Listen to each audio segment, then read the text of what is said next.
Hello, welcome to the Committee on Economic Development and Tourism on this April 1st, not a full day, Tuesday at 1 p.m. in conference room 229.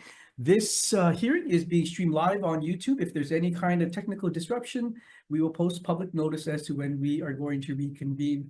Since this is one of the fun times in being the legislature where we have volunteers that are willing to share their skills and knowledge with the public, format is going to be a little bit different.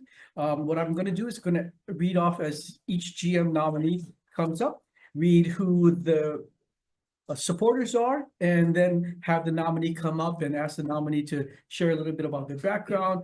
And secondly, what they plan to share and what skills they bring to either the Stadium Authority or Hawaii Tourism Authority. So that's how we're going to march through today's confirmation process.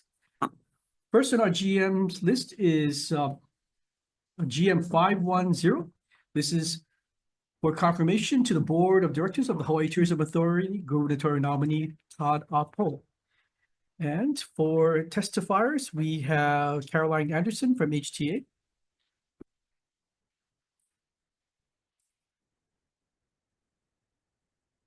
Good afternoon. HTA stands in strong support of Todd Apo as part of our board member. Thank you. Okay, thank you, Caroline. Jimmy Tokioka, David. Hi, good afternoon.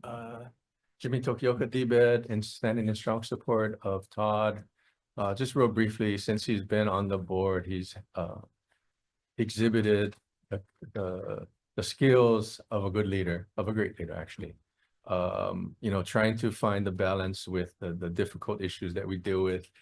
He's proven that on many board meetings that he's attended, and it's a pleasure to see this type of management style, especially in the atmosphere of what's been going on at HTA. So thank you for this opportunity to testify, and I'll be here for any questions if you have it.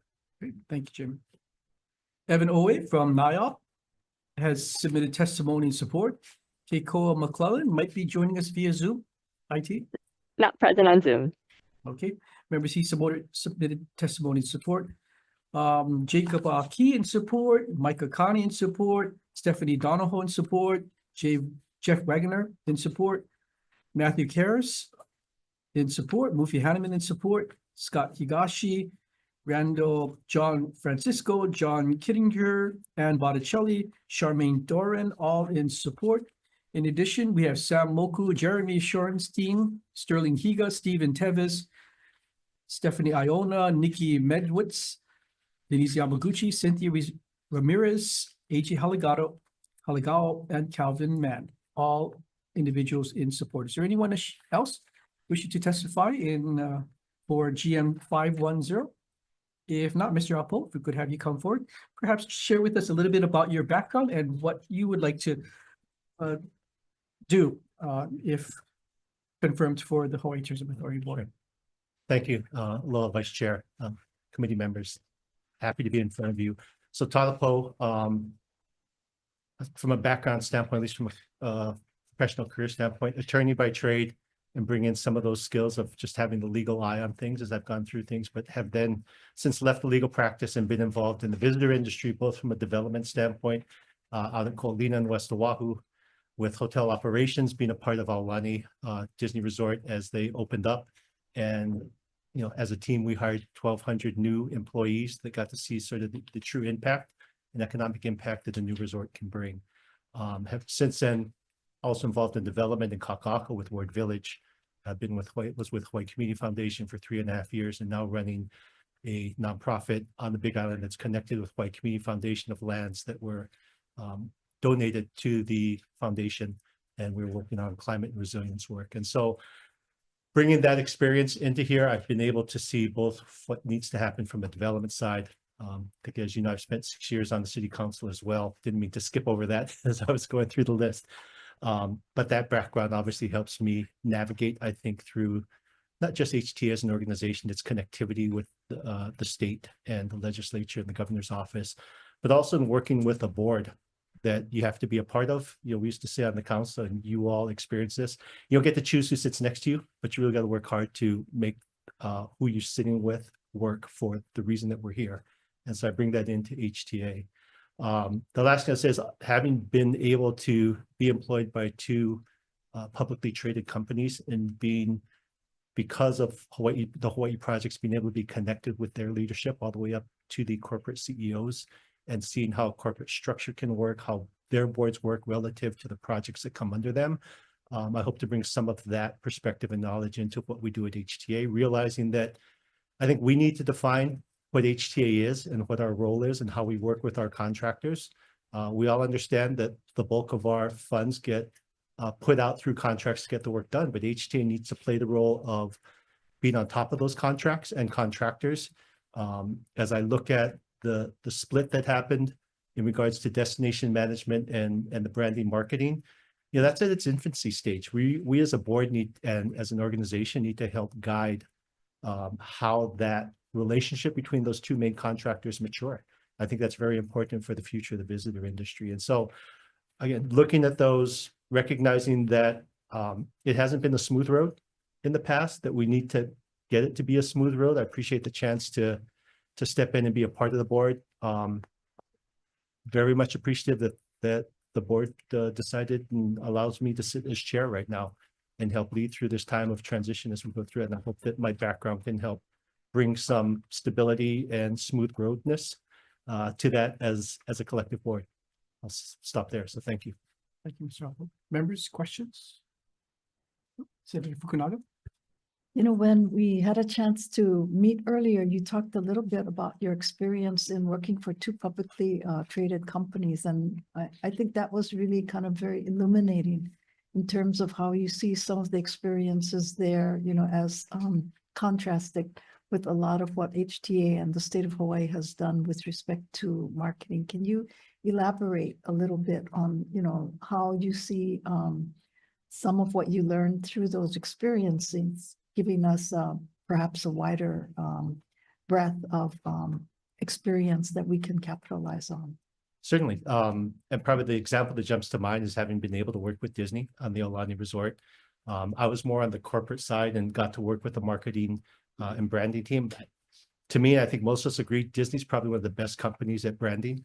It has created a brand for all of its products across the parks and media and movies that go with it. And so being able to be a part of that team and have discussions around and watch how they made decisions of how they were marketing, both for getting people to come to Aulani, getting people to go to the parks, but also maintaining that brand image so that the brand of Disney is always in people's minds when they're thinking about whatever it may be, turning on the TV, right? I mean, everything you get to experience. I think I'm starting to try to see how that fits with HTA. And I don't know, I mean, I'm 5 months into being in the positions, right? So trying to understand how to help into those discussions.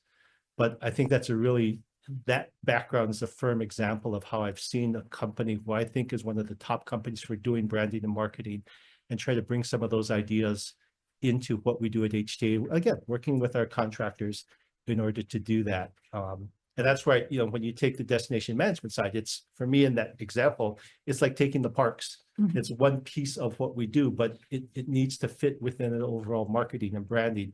And those pieces need to find time to mature, to work together. That Disney as a corporation has had the time to do that over 50 plus years. We need to get into that as well. Do you think the current experience, having a number of organizations that are really focusing on regenerative tourism and developing more of a strategic orientation towards culture, heritage, etc., makes this an ideal time to develop that branding approach much more rapidly?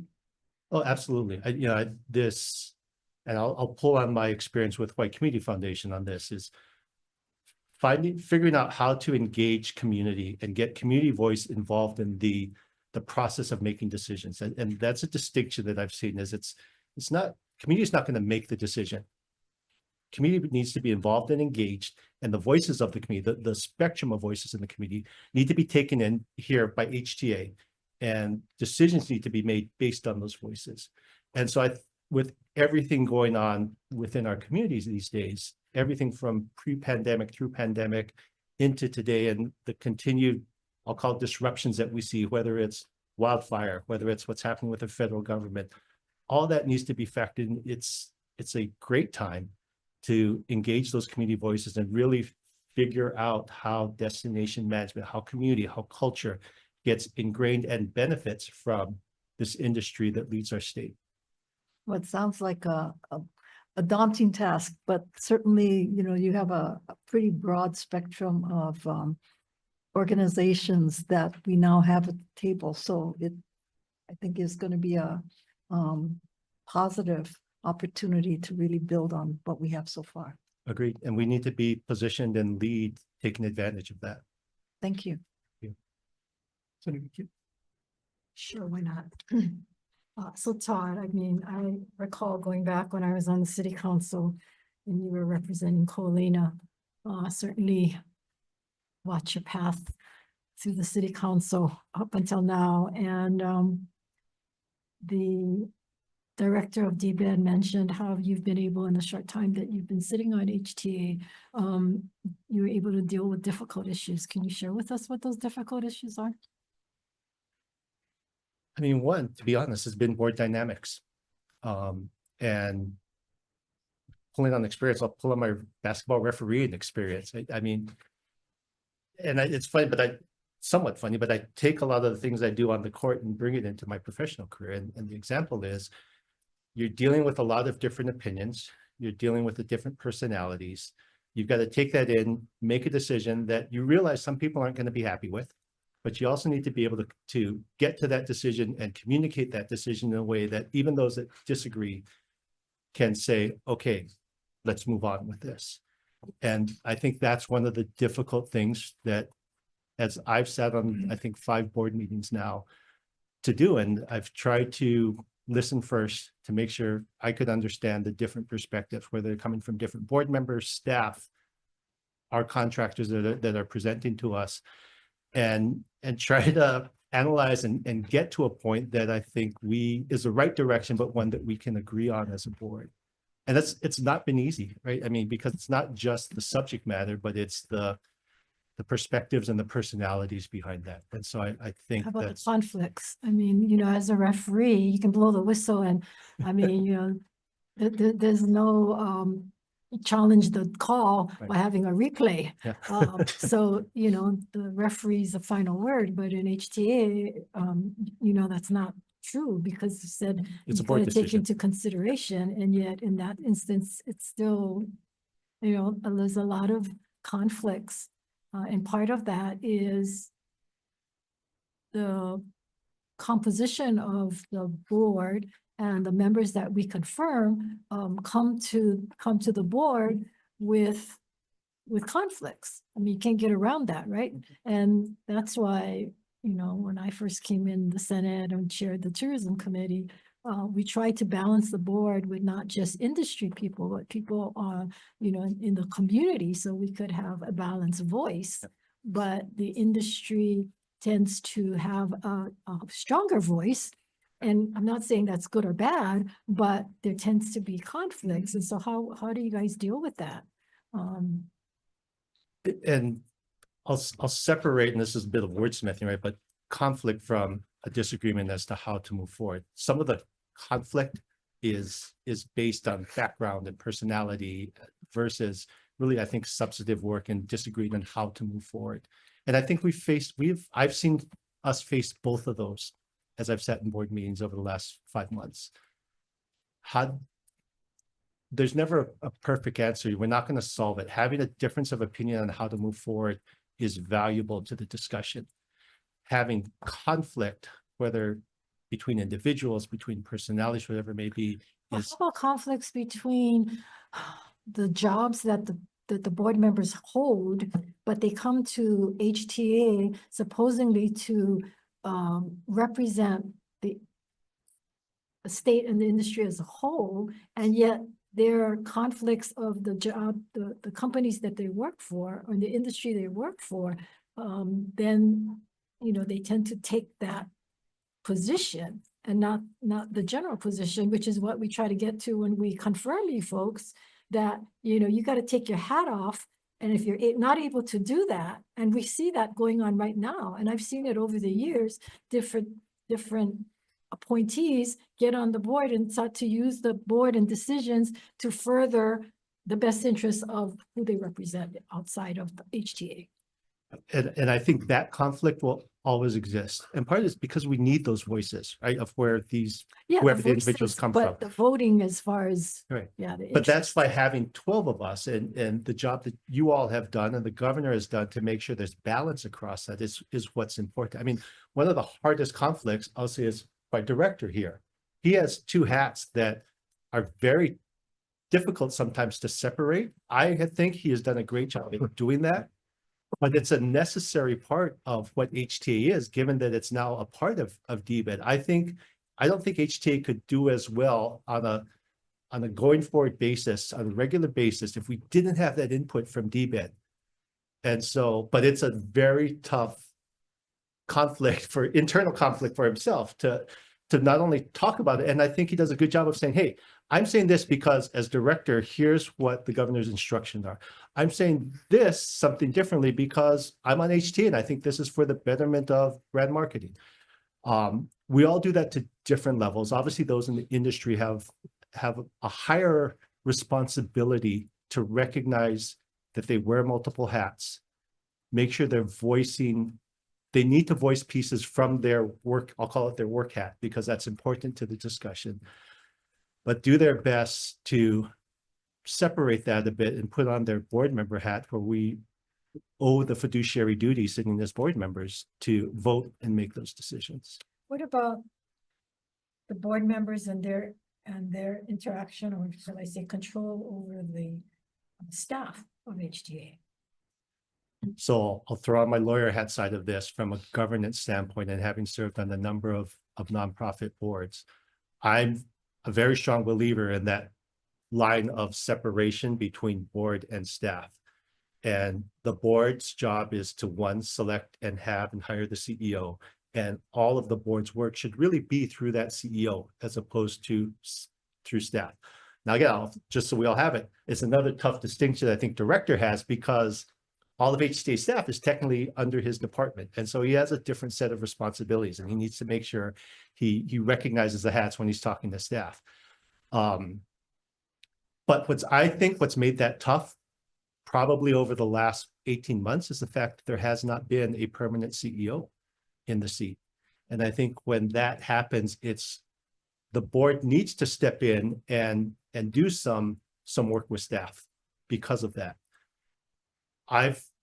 Another, I think, background skill I bring to this is having been on the board as the vice chair of the board for Bishop Museum as we went through our turmoil a few years ago. And during that time, when we were without a sitting CEO, I, as a board member, got much more involved with staff leadership in order to keep things going during that period. And so in the ideal world, when we have a permanent CEO, I think we can get to a better separation and make sure there's a clear line of what the board's role is relative to the authority work. But we need to, during this period, figure that out a little more. It's a little bit grayer in certain areas until we can get that leadership set. What's troubling for me, having watched HTA evolve to a good position and then dissolve basically where we're at today, that we have, I mean, the fact that we don't have a CEO rests with the board. It's, this is like what comes first, the chicken or the egg. And I know I've been saying, when is the board going to select a new CEO? And yet the board has continued to thrive under a temporary CEO, interim CEO. And again, there didn't seem to be the urgency to put in a leader. And so many things have evolved during this time, and we've seen it in the headlines of the newspapers. And so, that's very troubling. I understand, if I can respond to that, and I can't speak to what's happened before five months ago when I came on the board, but we have had specific conversations about filling the CEO position since then. It's not been a board choice not to move forward with the process to find a CEO. One of the complications that came up, and it goes back to because HT is now under and a part of DBED, is getting the necessary approvals and understanding in regards to compensation package for that CEO position. Until that is settled, we can't go out and announce, here's the position, here's the compensation package. So there is a bill that the Senate has passed, it's sitting in the House now, hopefully moving through the House, that sets the compensation package for the CEO position, with the understanding that the CEO position will be tied, the dollar compensation will be tied to Lieutenant Governor's salary. But until that bill gets passed, we can't put out, here's what the compensation, overall compensation package is for the CEO. My hope, my goal is that, assuming we can keep that legislation moving through and get the governor to sign it, that we as HT as an authority are ready to repost our announcement for CEO selection process with that set compensation package and get into that process this year. Okay, well, prior to the bill, when HTA, the CEO left, I mean, they could have gone in some without a package. They didn't have a package to begin with of the salary. And I know eventually, because of the concern as to how much that's going to be, then I think the governor got involved, we got a bill. I mean, things got very muddied along the way because I think of the lack of action. And I can't disagree with that because I don't know. I mean, that again, I haven't gone back to see why we got to the point we were at when I Maybe came. that's something as a board member, as a chair, you need to understand where you come from Yeah. as you're going forward and what mistakes not to make. Agreed. But I'm also going to first focus on how we're ready to move forward.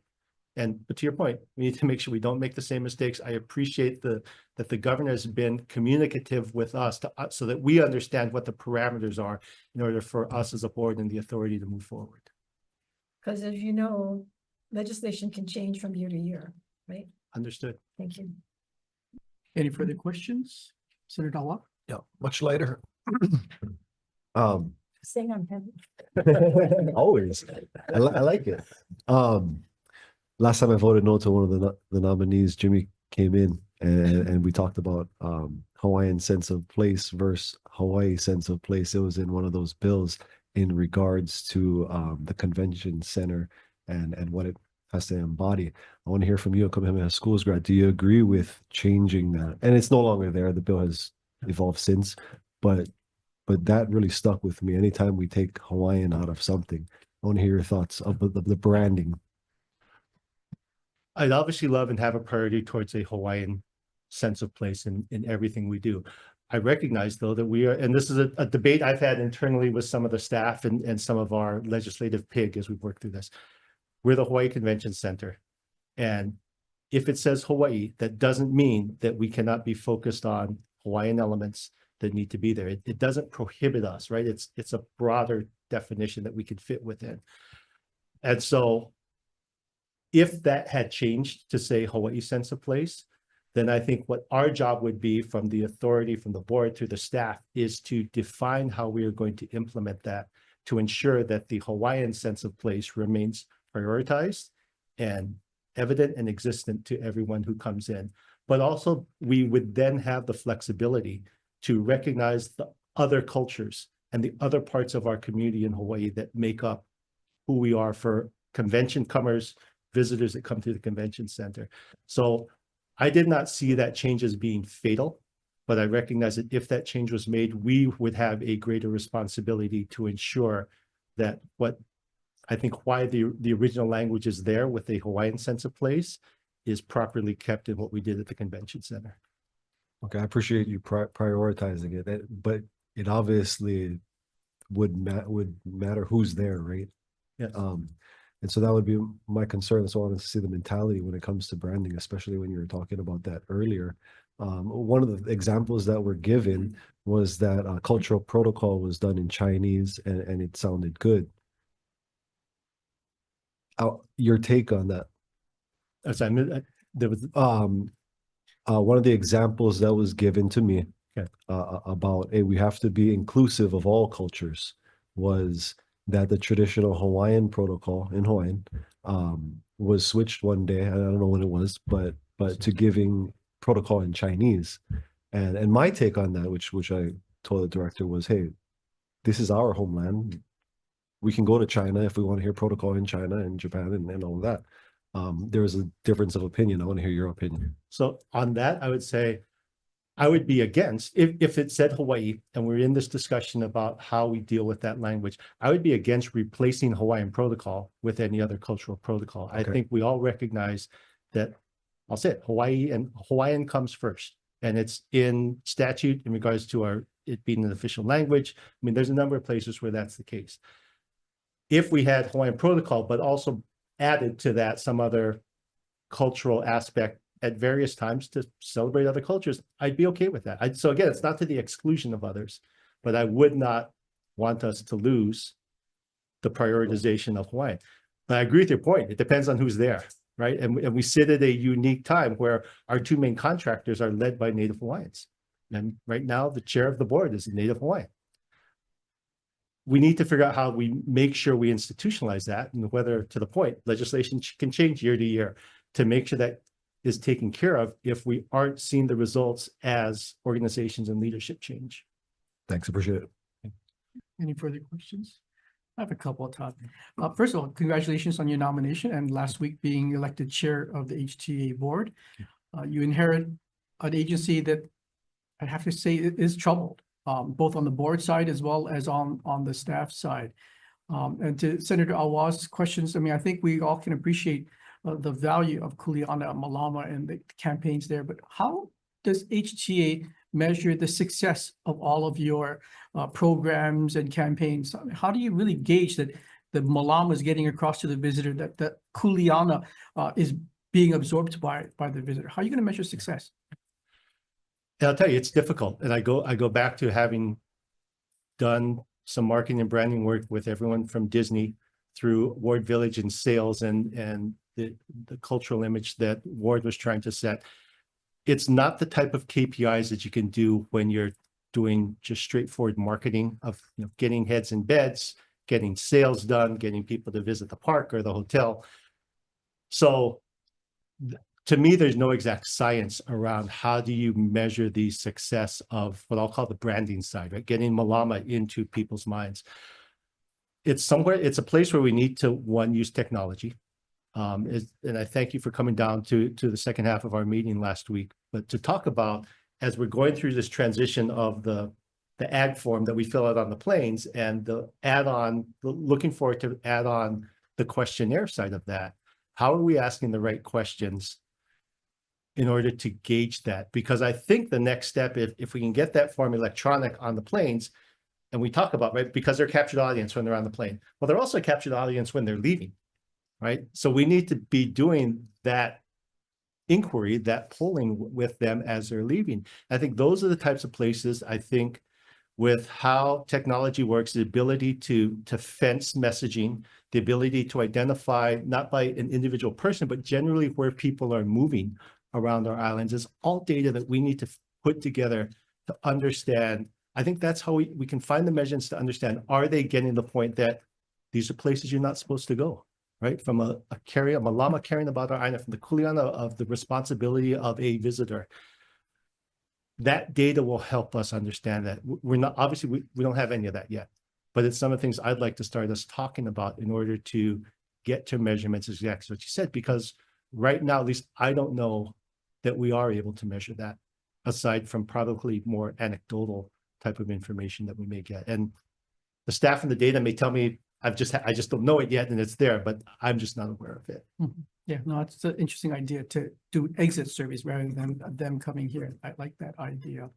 I'm looking at Daniel Naho'opili's resignation letter, and he points out some very troublesome aspects about what's going on there at HTA.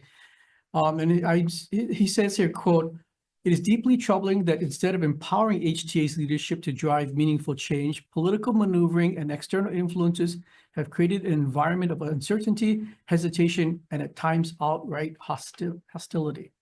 Is that an accurate description of the what's going on there at the Tourism Authority? Unfortunately, my main answer is I don't know. I'm going to claim still relatively new guy. Have not spent a lot of time with the staff. One thing that I got set up this week is to sit down individually with the 3 of our HTA leadership team individually to sit down with them and start understanding a bit more of what was there to make sure I understand enough of the past that we learned from it and figure out how to move forward. Anecdotally, I have heard that he was under a lot of pressure, that he was getting pushed different directions. He was having to deal, as much as I talked about the complications for director of having those two hats, for Daniel to have to be under DBED, but also under the board, I think created some complications. How those were manifesting to him through either individual board members or external forces, I don't know. I have not had those conversations with him. I'll finally say, I certainly see that the potential that those statements there was a level of reality to those statements.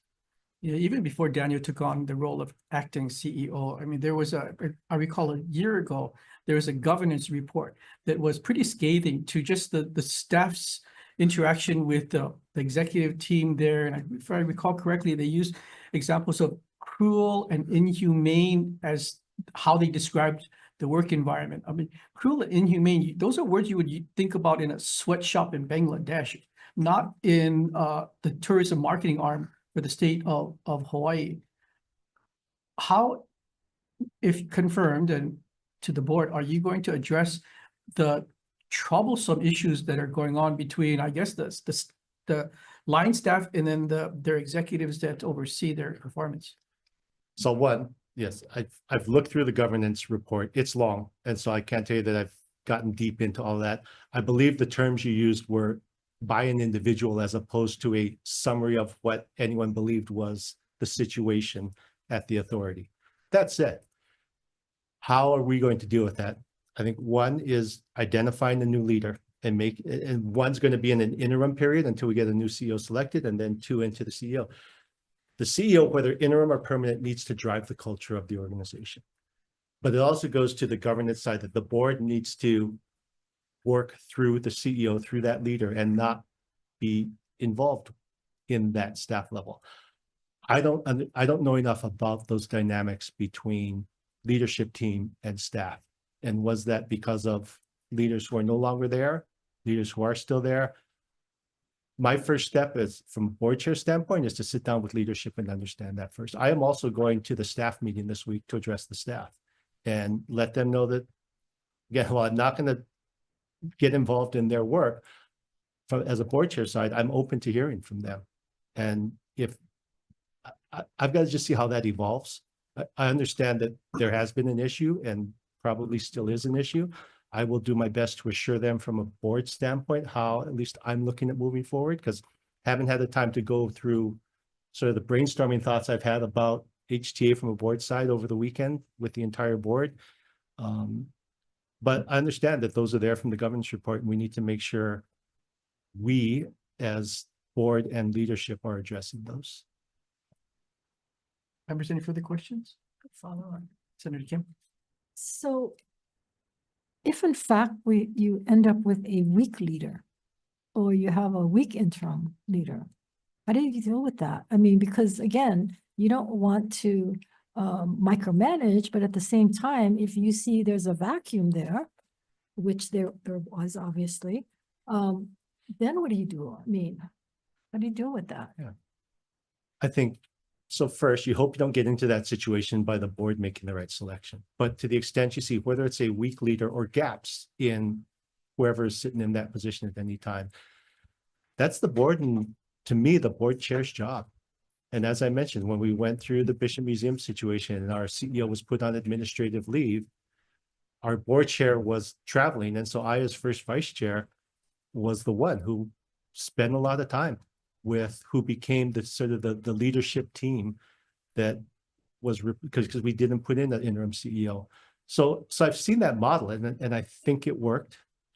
Bottom line, so it's the board's job. Right. So are you going to be able to make that kind of decision if it needs to be? I mean, I've known you, you're a nice guy, you know, and some of these tough decisions have to be made, or the board has to man up if they make a mistake and put in somebody that is weak, or notice that whoever was there is really not living up to that instead of staying with that individual and then ending up to the situation we're in now. And appreciate being recognized as a nice guy, but I'll go back to my referee and you can find some coaches who don't find me to be a nice guy. But you have a whistle. But I've had to make tough calls. And so it's not a non-practice for me.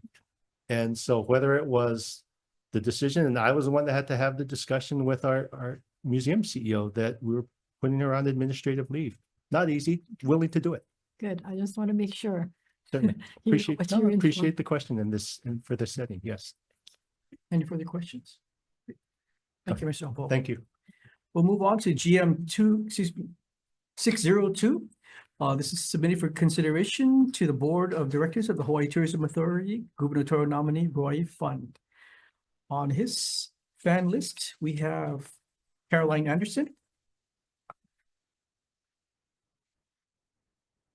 Aloha, Vice Chair, members of the committees. Hawaii Tourism Authority stands on our written testimony and strong support of Hawaii Fund being part of the HTA board. Thank you. Thank you, Caroline. Jimmy Tokioka.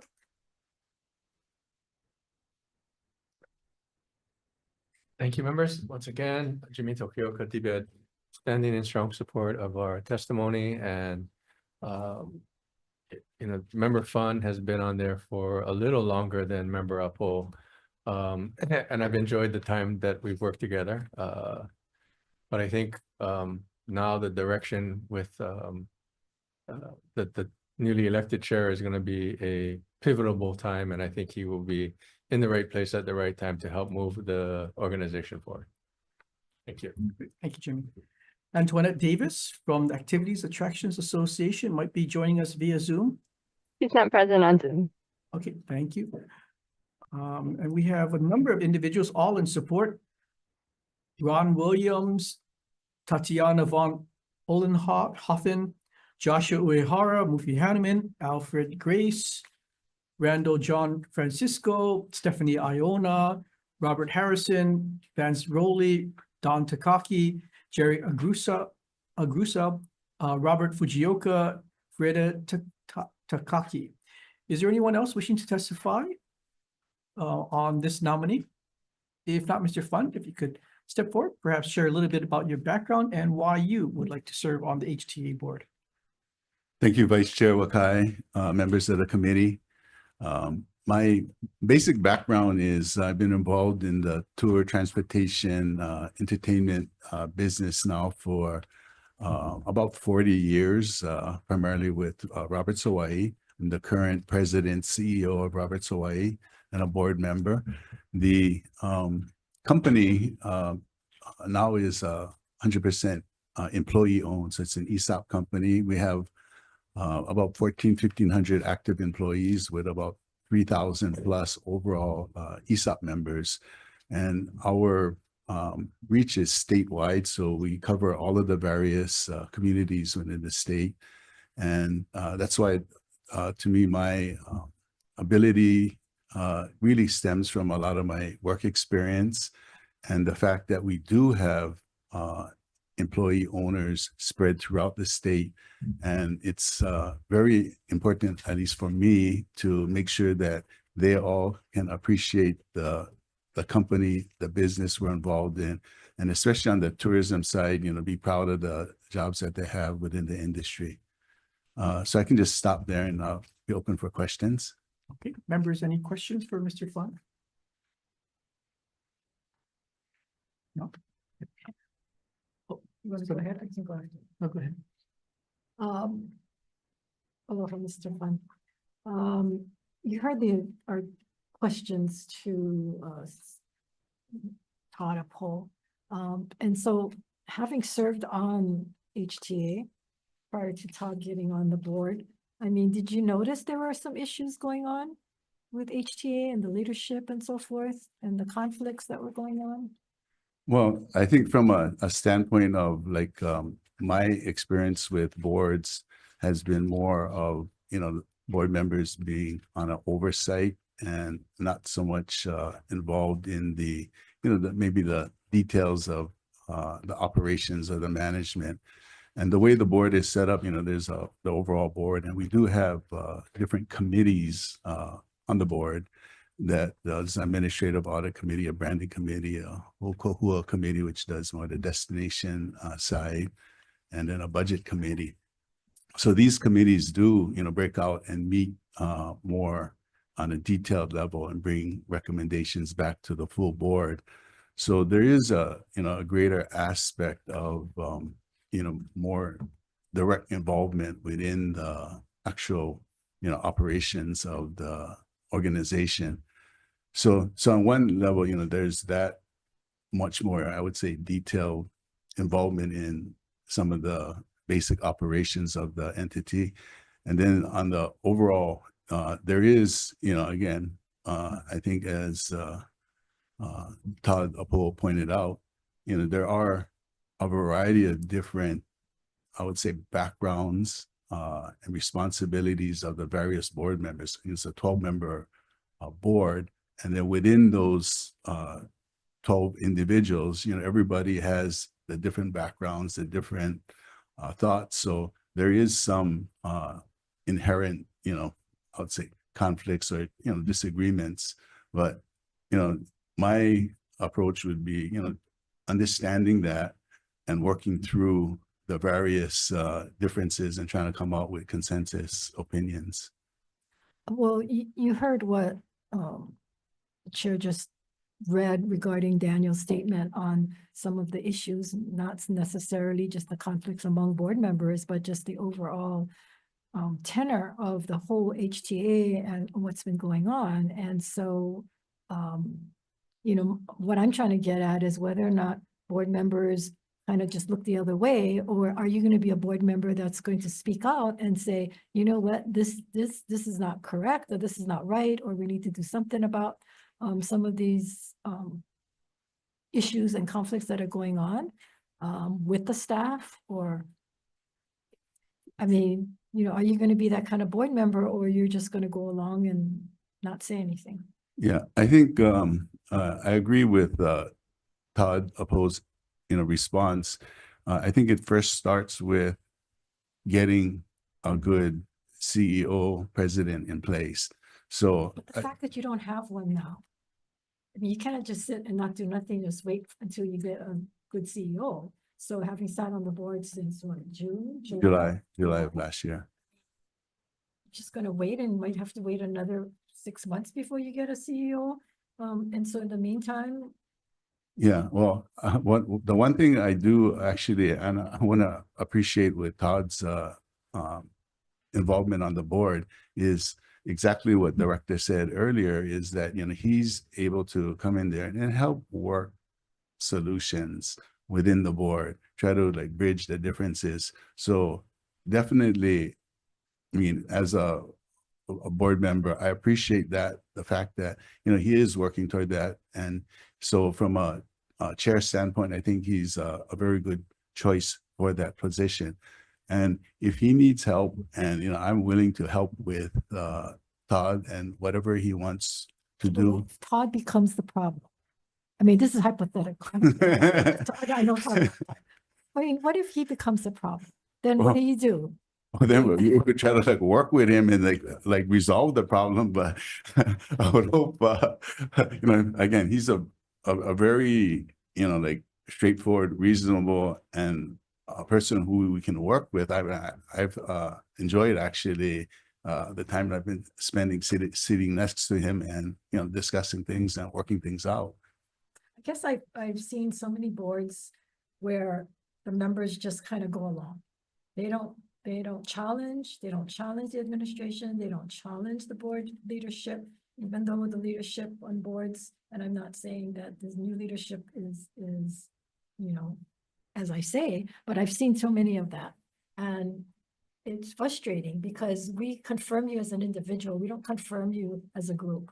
We don't confirm you to just go along with whoever might be the leader at that point. We want you to have independent eyes, and that if there's wrongdoing going on or something that's just not right, that that you stand up and say something. Now, I never call board members, I never tell them how to vote, but I always tell them this. I said, I will read the minutes, I will watch the hearings, and if you're rubber stamping stuff and you don't discuss, you don't bring up issues, you don't talk about, and then you just vote without any of that kind of dialogue going on, then something's wrong, right? Because the board members should be raising concerns. They should be raising issues. They should be talking about it and asking questions before making these tough decisions. So I'm hoping that you're going to be one of those board members, because it does take, I know you folks serve at no remuneration, and it takes a lot of time, and you do lead a company. And so I always ask board members, are you going to have the time to go into issues, not just show up at a meeting and then go along and vote aye, but have the time to review and dig deep and ask questions. And you might have to ask questions of the staff. You might have to ask questions, and then make the decisions. So is that kind of board member you're going to be, or you are? Yes, I do want to do the best and put the time in. And I can just give you as a recent example of, to your point that, like, I don't agree with just rubber stamping whatever is put in front of us. I am the chair of the branding committee for the last, a couple months or so. And, we had a proposal come in from HVCB for the $6.3 million that the governor allocated for the Maui recovery marketing. And, there's a $4 million of that was tied to wholesale OTA type of marketing campaign, and they had a 1-to-1 match. And generally the standard in the industry, you got to try to get at least 2 or 3 to 1 match on the monies being allocated. So, again, rather than rubber stamping it, we at this last full board meeting, we did actually get them to revise it. We revised it for a full board approval vote, that they would be looking at increasing that and working to increase that, and not just, taking whatever first comes on the table. So, as an example is I fully support, trying to get the best use out of the state's funds. So I want to use an example, and this is my last question, is that, so would you be a board member to ask that the board discuss like the convention center marketing contract and why we have 2 entities doing the marketing and not one? Yeah, well, I think, we did kind of like discuss that a little earlier, and I do want to take a look at that too. And again, it's something I think we can work on in terms of, I don't know what the terms of the agreements are, but from a standpoint of like how we can have a better consistency in the marketing approach, whether, if there's some kind of split between, some of it done locally for smaller groups and the convention center overall marketing be done for the bigger group separately, like we can look at. If you look at how all corporations or all hotels and how they don't split their marketing, they don't hire an outside consultant to do 12 months or longer and only do in-house up to 12 months. And I guess if that's the norm, then why are we not following that? And why do we make it where it's split? And this is an issue I've had with HTA from day one. It was changed, and then it was changed back again. And now it's we tried to change it back, but this is an issue. And I think the board needs to understand it. I don't think half the board even know that exists. Right. Or So they care that it exists. yeah, no, definitely. I think that's something that I would be willing to look into. Okay. Any further questions? Senator Fukunaga. I was interested in some of your responses to Chair DeCoite's questions, particularly with respect to increased competition, from other jurisdictions, et cetera, and especially at this time where we may be seeing fall off from our traditional markets. What do you see as some approaches that, from your background on the transportation and visitor industry side, you see us being able to adopt?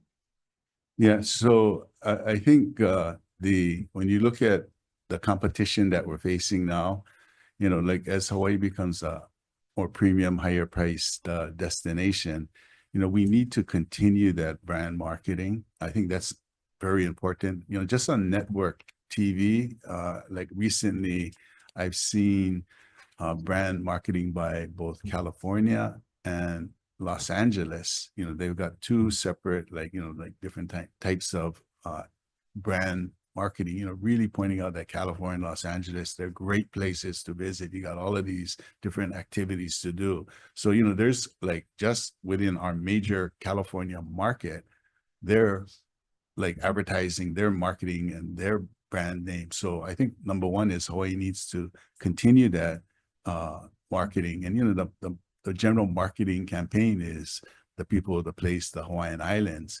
And so part of that is to, I think when you look at the people, I think the people actually make Hawaii, you know, it's just the different communities, the different types of experiences you have. And that's why I really support the way the budgeting, the funding is currently, because you got that brand marketing where you got to maintain that image that we need for Hawaii. And at the same time, money is being allocated to the destination management side on working with the different community groups, you know, like how do we have the visitor experience, you know, which is a lot shaped by our residents, you know, so it's important to make sure that they're understanding the importance of the industry and that they're getting benefits from the industry too. So some of it's communication and some of it's actual programs, like, you know, those grant programs and the various other things that we do to incorporate the community understanding and benefits of the industry. What seems as though in many respects, though, for a lot of the brand marketing, that's one layer. But then in terms of impacts within the local community, typically you may have some locations that are either overcrowded or have too much, you know, visitor traffic. And so how do you see balancing and managing, you know, both the need for strong and robust visitor experiences, while at the same time being able to manage local residents' expectations in terms of not being totally, you know, disrupted within residential and perhaps non-resort communities, because that's part of the existing tension. So I think, you know, from the legislative standpoint, when we talk about the need for dedicated funding, the pushback always has been, it's very hard to manage the growth and development of increased funding when at the same time, we don't really have a strong answer for how those visitors' impacts on individual communities are going to fall. And I think in transportation, you probably see a lot more of that than perhaps other sectors of the industry do. Yeah, so taking the last part first, you know, in transportation, you know, the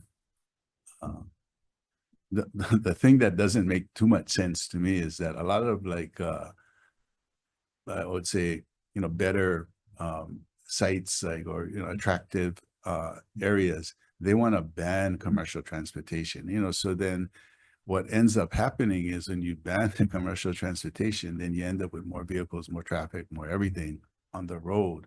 So, you know, in one sense that, you know, communities might say, I don't want any tour bus or minibus coming in my community, but the end result is then they end up having to have major, you know, individual cars, rental cars, or Ubers, Lyfts coming into the area. So that's, you know, one thing that, you know, as I think the destination management side, you know, each island now has their own destination management action plans, the DMAPs, and I think even Caroline is like really trying to also spearhead that effort, and we're into the second phase of it. You know, like we're coming up with new plans, and those plans, I think, you know, are getting much more active into addressing some of the concerns that you brought up. Like, how do we manage the flow of visitors? You know, like, do we, you know, like cap the visitor counts to certain areas?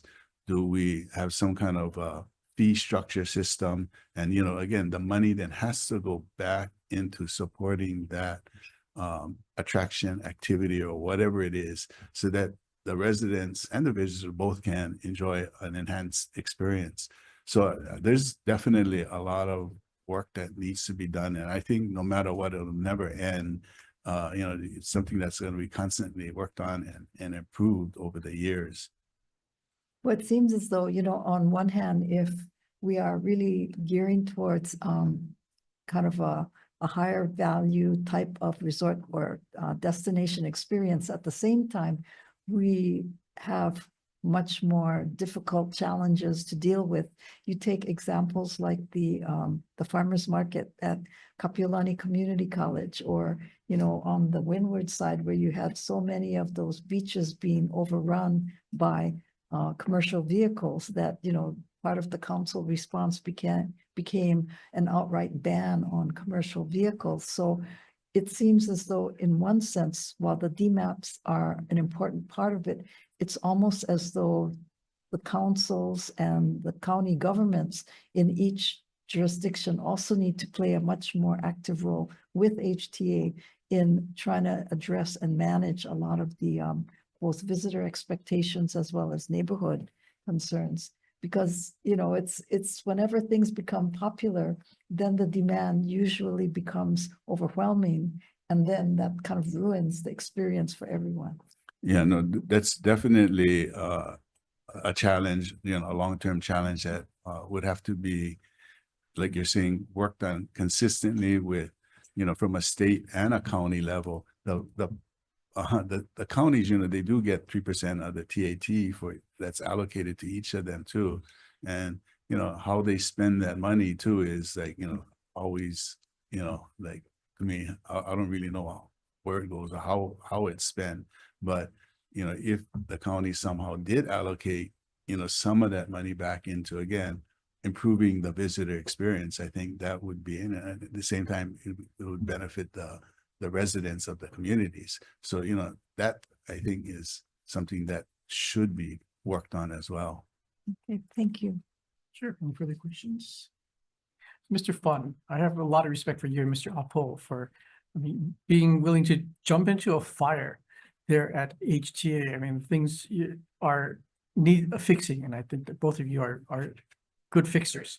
One thing that is out there that is going to change the direction of the board is that there's a bill to turn the board into from a decision-making body into one of just an advisory body. What's your thoughts on that? I think in a general sense, my feeling would be to have more of as an official board where we can actually, do things. And, if you're just an advisory board, you can just provide, comments and things of that nature. But I think from an actual board that can set some direction, policy, using the experience of the board members, to make sure that things would happen and get the engagement, involvement of the board members. I think that's important. Like, I'm on a travel industry management advisory board currently, and we kind of have discussions with the Tim School leadership and everything. But again, we're not having any real direction or power to make things happen. So as a separate independent board would be my kind of thought process. Yeah. If you were turned into an advisory board, if HTA was turned into an advisory board, would you stay on? I guess it depending on what level, and the expectations are, I think that has a lot to do with it too. As an advisory board, what would be the expectations of the board, to provide what type of, guidance, support or whatever. So, yeah, I think depends on what the actual board ends up doing. Okay, thank you. Any further questions? Follow up. But Sorry. you already sit on advisory board, so what would make you not want to stay on the advisory board for HTA if it changed? Well, I guess, it comes on to the time commitment too, right? Because I do. Probably be less as an advisory board than it is as a voting board. Yeah, well, yeah, then if, again, would really have to understand what the advisory board's role would be, true role. And I think from there. I want to follow up too on some of the things you said to Senator Fukunaga about areas that seems to be overrun with tourism. Do you think that it's important to have a carrying capacity study? And is that something HTA has been talking about? I don't know if they have talked about an overall carrying capacity, but I think by community sites, I think that should be part of the DMAP process, where you look at different areas and what would be a reasonable amount of visitors to the area. Like Hanama Bay is a good example where they've used to be like 5,000 people, I think, and now it's like 2,000 people. Or Yeah, because the city had to go in and shut down one day, and they also had to go in and institute fees to enter. But what about an overall carrying capacity? Because how many tourists are too much, too many? Is it 9 million, 10 million, 20 million? Is that something that you think the HTA should be looking at?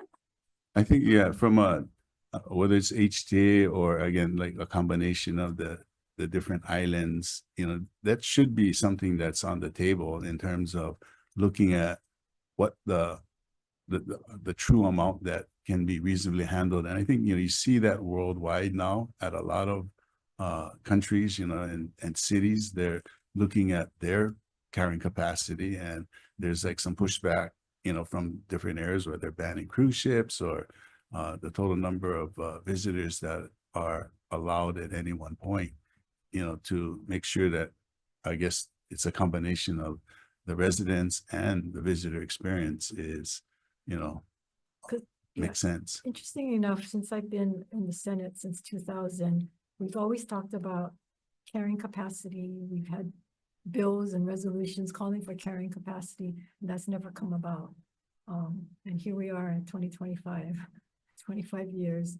And so I would hope that HTA would probably institute some kind of a carrying capacity study at some point to see what is the carrying capacity. There's only so much water, there's only so much infrastructure that we have.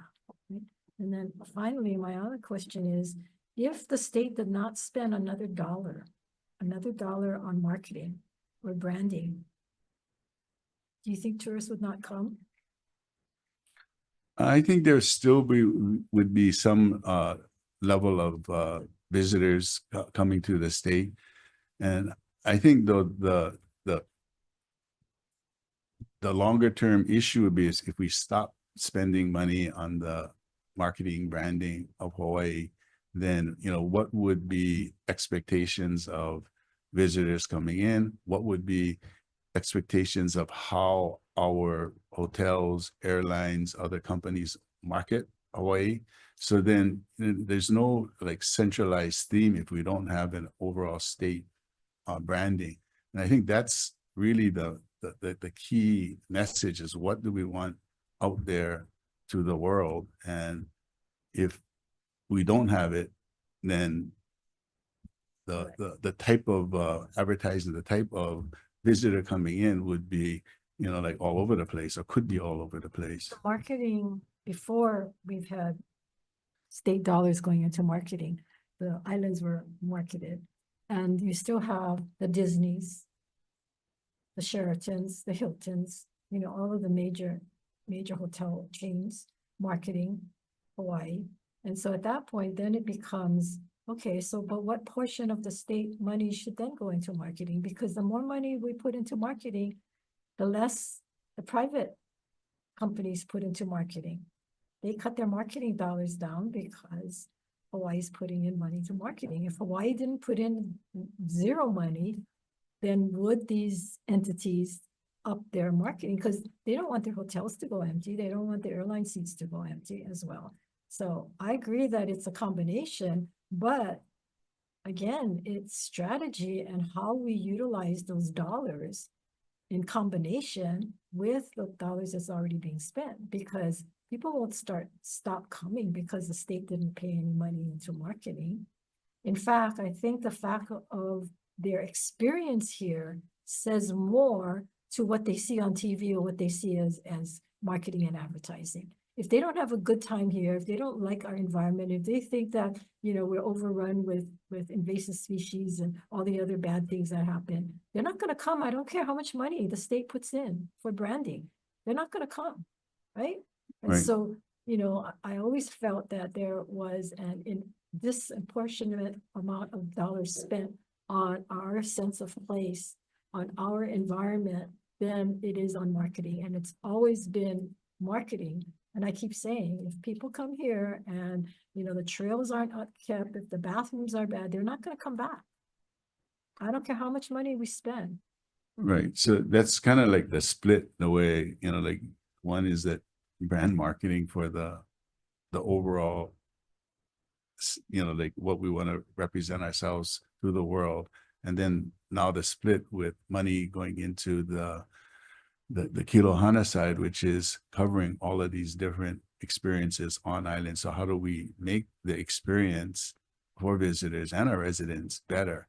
So I think, you know, we're trying to, it's again, to me, it's a balance. You know, you get some money for the branding I of think our that. brand has been well put out there. I think the fact that, you know, we are an island state, we have the beaches, we have the people, it's out there. I don't know that they would have a different branding. Of course, there's times in our day-to-day activities that bad things happen and we have to go out there and dispel some of those things. But I think, again, you know, the amount of money that we have in marketing needs to be strategically looked at as to how do we maintain the brand and then put in those funding into other areas that we don't have as much control.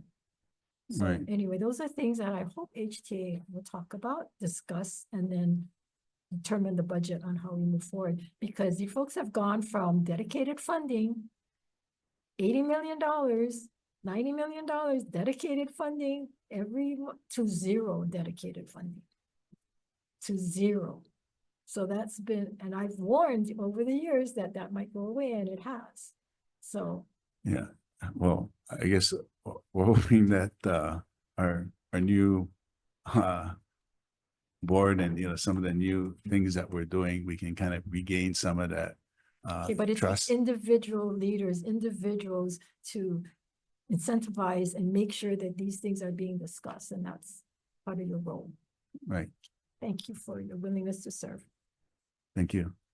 I really like Senator Kim's thought process there, because I've seen that there have been cases where HTA funds certain campaigns and there's no other partners along with you. And I think it really should be something that HTA should look at, where you do co-ops, right? If you're going to fund the LA Rams or golf or whatever, there's not 100% HTA funding, that there's a hotel or there's attraction or there's an airline that is sponsoring it, so that 80% maybe HTA, 20% private sector, because if you're not going to get the private sector to join you, it's probably a terrible campaign. And I remember HTJ did a campaign with McDonald's in Japan, you know, offering taro pies and what have you. And there were no other entities locally that joined HTK in that effort. It was a multi-million-dollar campaign. I mean, things like that, I think, as you and Todd and the rest of the board move forward, should really think about how we leverage state funds and only go into campaigns where there's private sector partnership.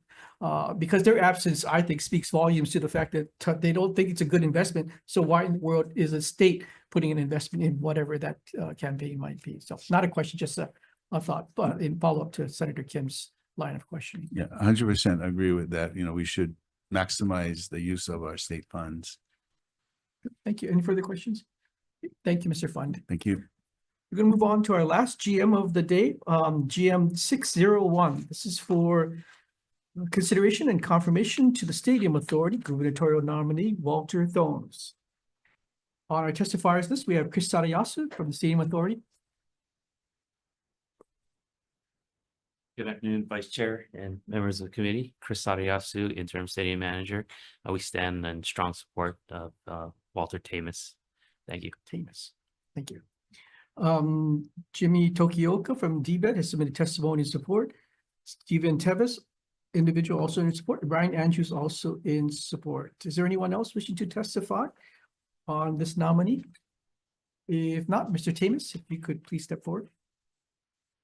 Tell us a little bit about your background and why you want to serve on the Stadium Authority. Aloha, Senators. All for having me. Yeah, so Walter Tamus, I've local boy, born and raised in Kaliuka and currently live in Mililani. I've been with Kamehameha Schools. This will be 30 years this year. I began my professional career as an architect, involved in mainly private sector design and development. Joined the schools in 1995. It was a very different time.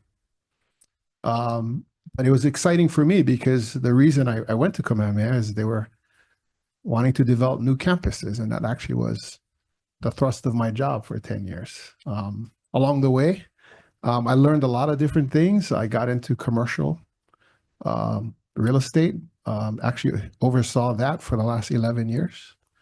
And it gave me the opportunity to be in all aspects of development, planning, asset management, very complex ground and space lease structures that, I don't need to explain to you all, Kamehameha Schools is a major landowner with a lot of history. And I never really ever dreamt of public service. I thank you all for the fact that you folks have made that your careers. But when this opportunity came up, after I got, over the initial shock of it, the initial no way in hell, right? I started to think more about how, even though I haven't been in public service, I've been really mission driven and supporting, Kamehameha's mission. And maybe, there's time and space that I can make in my day to support the public, especially in this unique sort of opportunity, because it is kind of geared to what I do and have done in the last 10 years. Some of my work has been involved, overseeing the development of Kakako, which, you've seen 4 blocks developed now, various different transaction structures.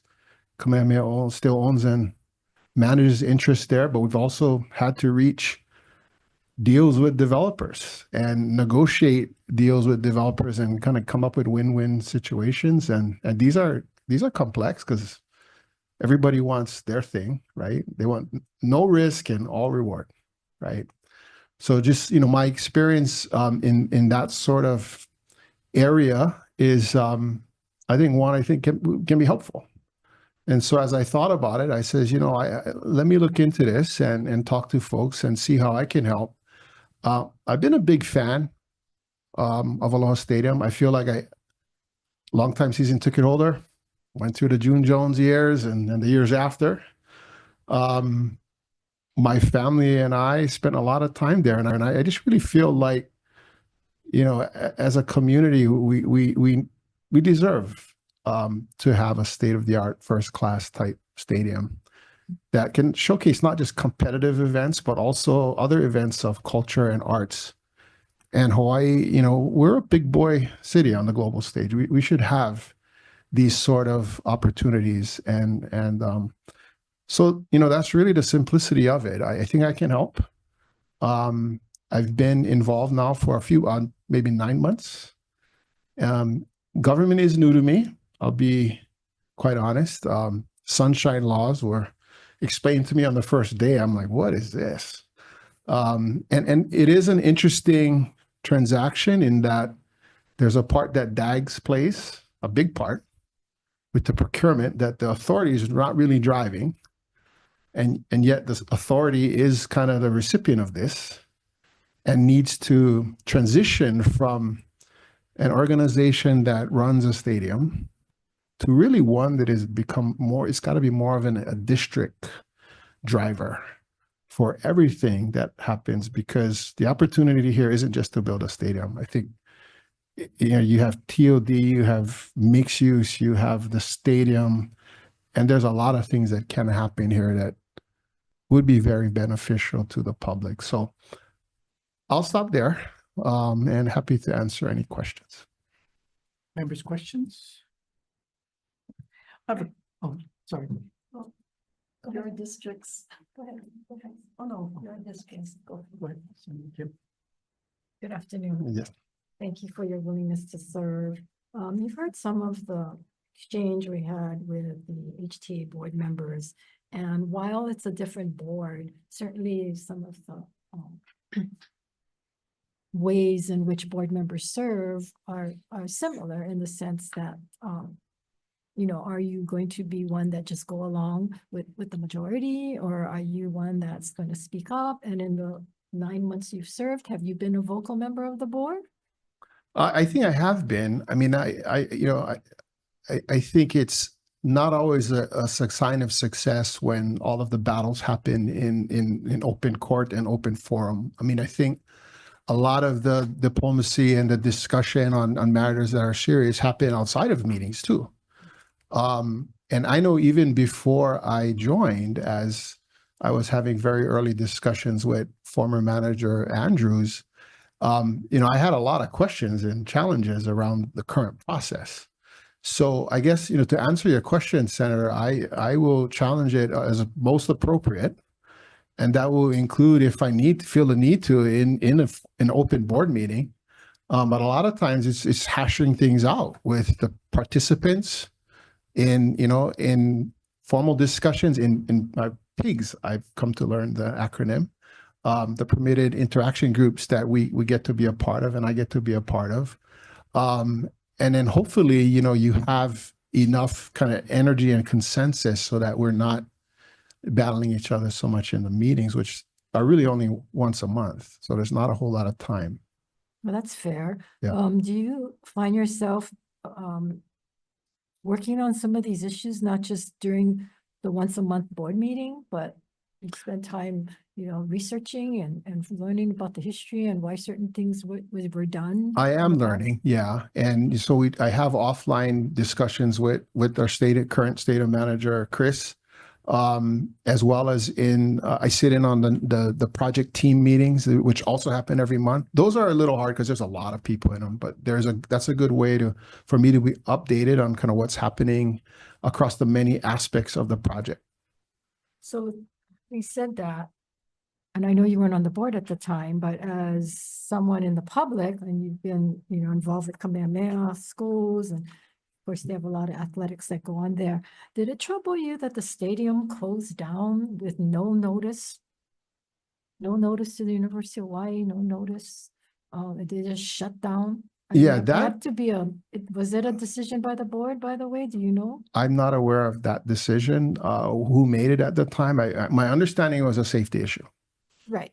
And But they only found out that day. that Yeah, they shut it yeah, down, that yeah. there was an issue. So Yeah. I mean, these are the kinds of things I ask, because as a Right. board member, and you know, you mentioned like Chris, he's not been with the stadium that long. Right. I mean, so you know, are you going beyond that? What's just available to find out? Because I think it's important that we don't make that kind of mistake again. Yeah. And if it was the board that did it, then what was the board thinking? Yeah. Because it didn't give UH any time to prepare Yes. as to going forward. And, you know, they're still in limbo because Yes. they don't even know when Yeah. the final stadium is going to be online so Yeah. that they can, you know, have their games again Yeah. there.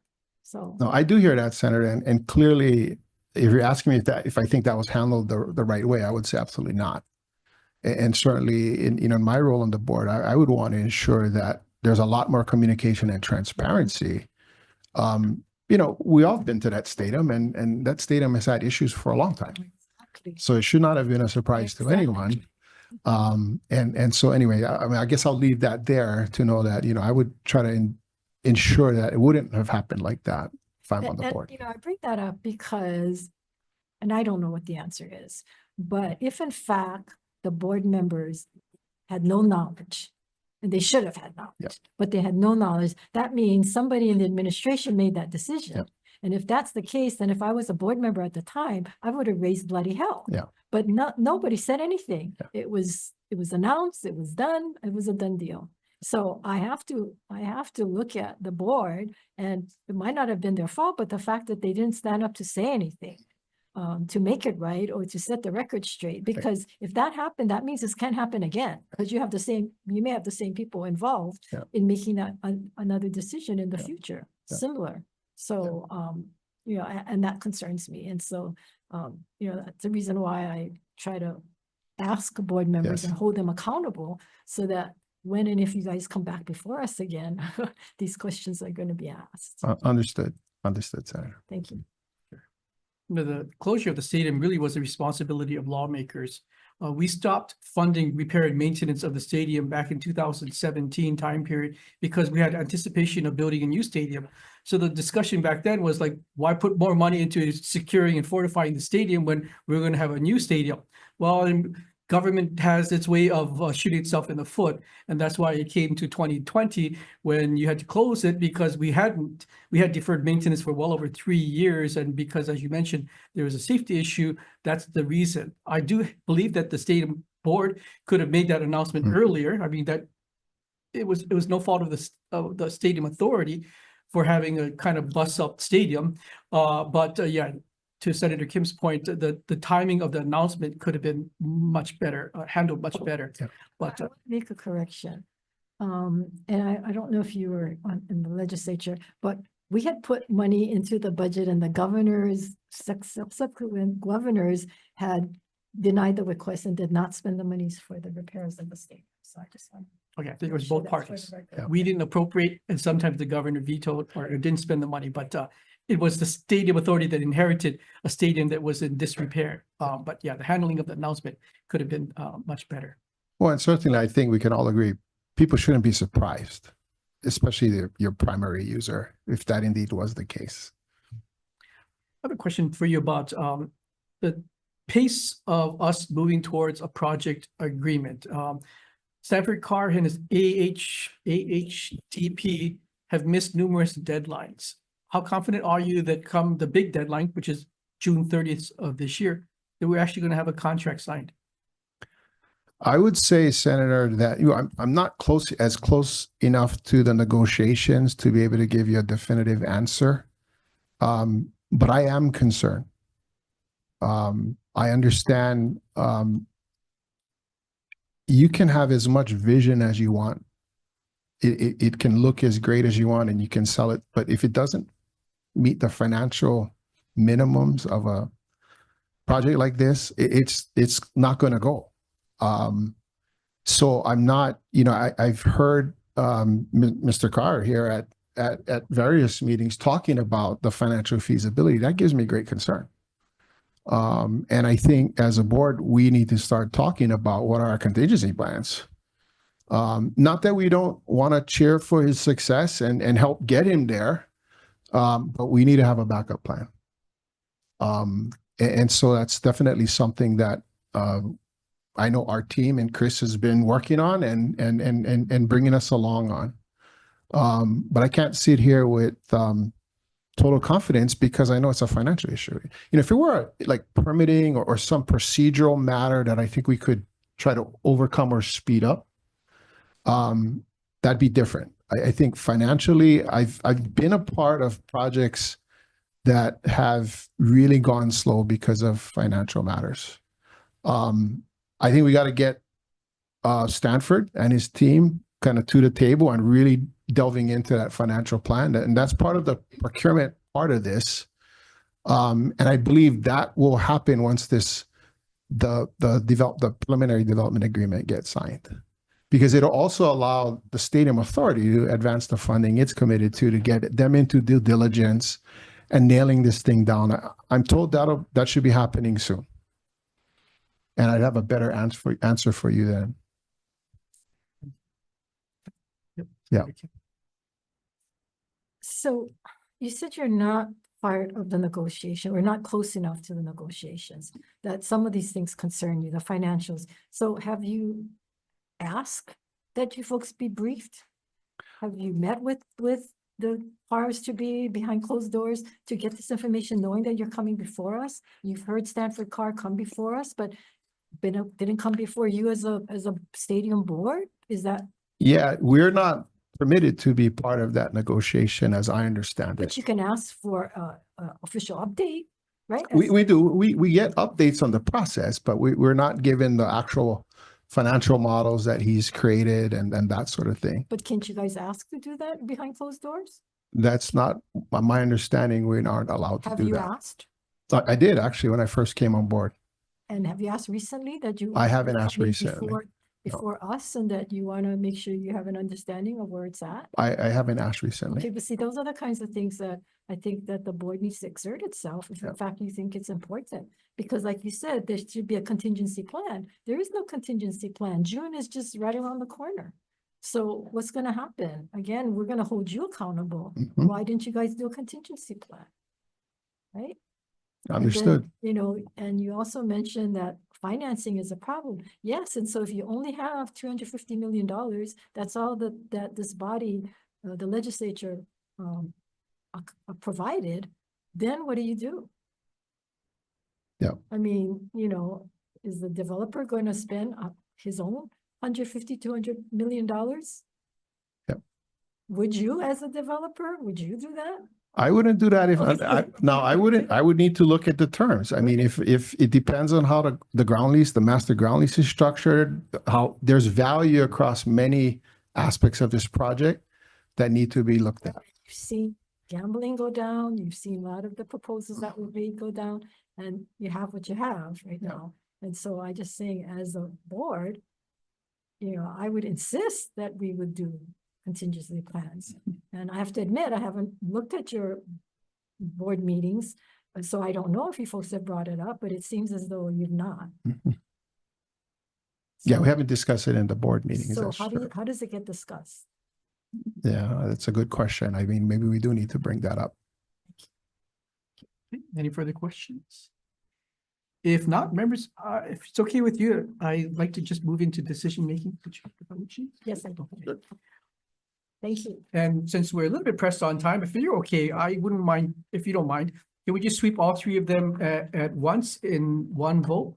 So the recommendation is going to be for GM 510, submitted for consideration and confirmation to the Board of Directors of the Hawaii Tourism Authority, gubernatorial nominee Todd Apo, as well as GM 602 for consideration and confirmation to the Board of Directors of the Hawaii Tourism Authority, gubernatorial nominee Roy Fund, and GM 601 submitted for consideration, the confirmation stadium authority, gubernatorial nominee Walter Tamus. All three of these individuals I find to be very skilled, very willing to offer their sets of backgrounds and skill sets to make Hawaii better in tourism as well as in land development, and would like to recommend that we advise and confirm on all three individuals. Any discussion? If not, Senator Kim, I vote yes on all three. Okay, for GM 510, for the confirmation of Todd Apo for HTA, should the court is excused, Senator Wakai, Yes. Senator Fukunaga. Aye. I vote aye, Senator Wa. Aye. 4 ayes, 1 excuse, recommendations adopted. For GM 602, for the confirmation of Roy Fund to the Hawaii Tourism Authority. Chair, the court is excused. Senator, anyone present voting no? Anyone with reservations? Hearing none, all 4 members vote in positive, also adopted. And for GM 601, for Walter Tamus, sorry. Famous. He's famous. Tamus. Okay, that's a good way to remember that. For the Stadium Authority Board, any members voting negative? Any members voting with reservations? Hearing none, 4 members present, 1 excuse. All 3 have been advised and consent. Congratulations. We're adjourned.